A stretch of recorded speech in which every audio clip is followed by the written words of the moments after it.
Assalamualaikum warahmatullahi wabarakatuh. Selamat pagi teman-teman. Berjumpa kembali dengan Bu Wiwi di pelajaran IPA kelas 6, tema Selamatkan Makhluk Hidup. Hari ini kita akan mempelajari kompetensi tentang perkembangbiakan hewan. Untuk lebih jelasnya, teman-teman silahkan kalian simak video materi dari Bu Wiwi berikut ini. Perkembangbiakan generatif pada hewan. Tujuan hewan berkembang biak adalah untuk melestarikan jenisnya supaya tidak punah.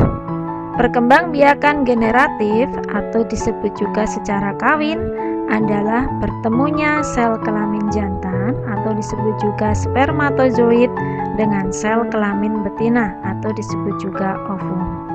Sifat keturunan yang dihasilkan dari perkembangbiakan secara kawin ini adalah gabungan sifat induk jantan dan induk betina. Contohnya, induk betina seekor kucing berwarna putih kawin dengan induk jantan kucing yang berwarna hitam, maka anak yang dihasilkan bulunya akan campuran antara hitam dan putih. Contohnya seperti itu. Ada 3 jenis perkembangbiakan secara generatif atau kawin pada hewan, yaitu ovipar atau bertelur, yang kedua vivipar atau melahirkan, yang ketiga ovovivipar bertelur dan melahirkan. Perkembangbiakan secara ovipar atau bertelur. Ciri-ciri hewan yang berkembang biak dengan cara bertelur atau ovipar adalah: yang pertama, embrio atau calon individu baru berkembang di dalam telur. Yang kedua, tidak menyusui anaknya. Yang ketiga, tidak mempunyai daun telinga. Nah, contoh hewan yang berkembang biak pada sistem ovipar atau bertelur itu adalah kelompok unggas, kelompok reptil atau hewan yang melata, kelompok serangga, dan kelompok ikan. Contoh gambar hewan yang berkembang biak secara bertelur atau ovipar bisa teman-teman lihat. Yang pertama adalah dari kelompok unggas, di situ ada gambar ayam, bisa juga burung, kemudian ada bebek, ada angsa, itu masuk dalam kelompok unggas. Yang kedua, kelompok reptil. Reptil disebut juga binatang melata.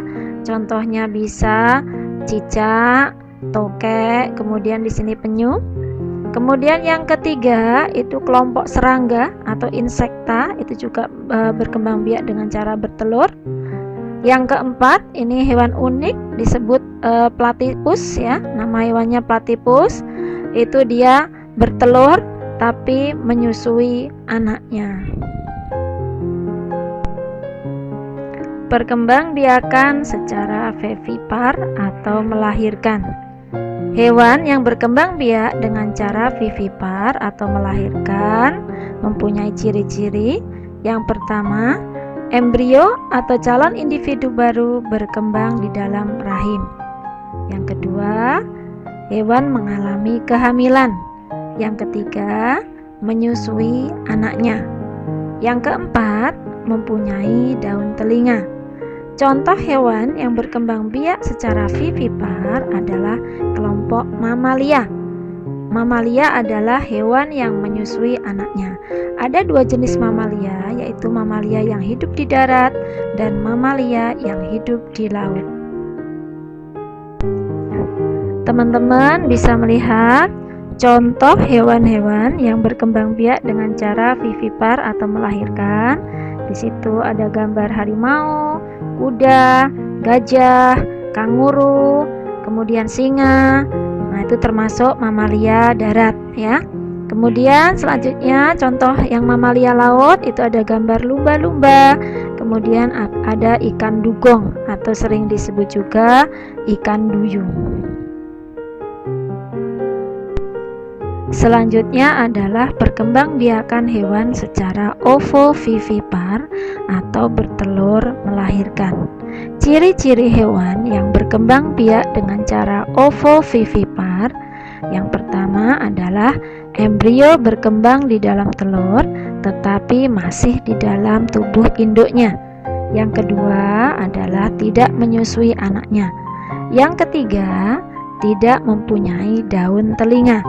Contoh hewannya adalah kadal, ular boa, ikan pari, dan hiu macan. Nah, teman-teman bisa melihat gambar hewan yang berkembang biak dengan cara ovovivipar atau bertelur melahirkan. Yang pertama adalah ular boa, yang kedua adalah kadal, kemudian ada ikan pari, dilanjutkan ada hiu macan. Nah, kalian bisa lihat gambar-gambarnya.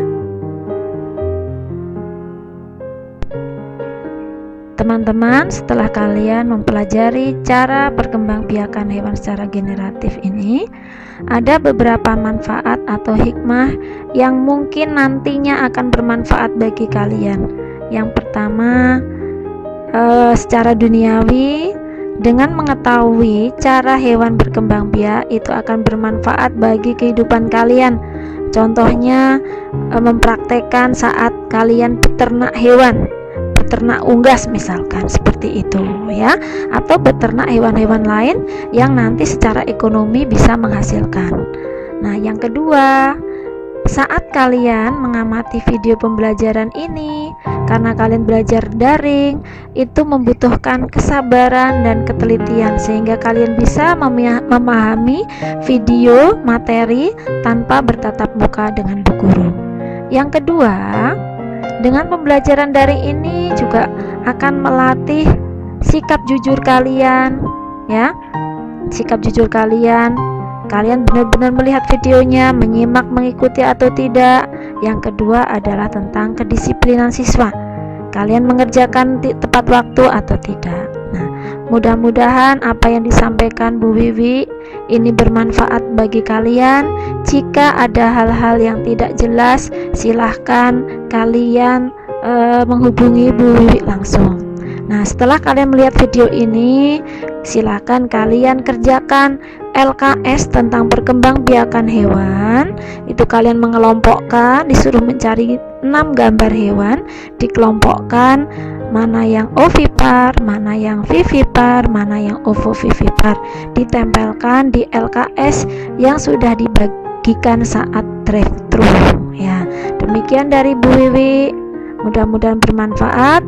Wassalamualaikum warahmatullahi wabarakatuh.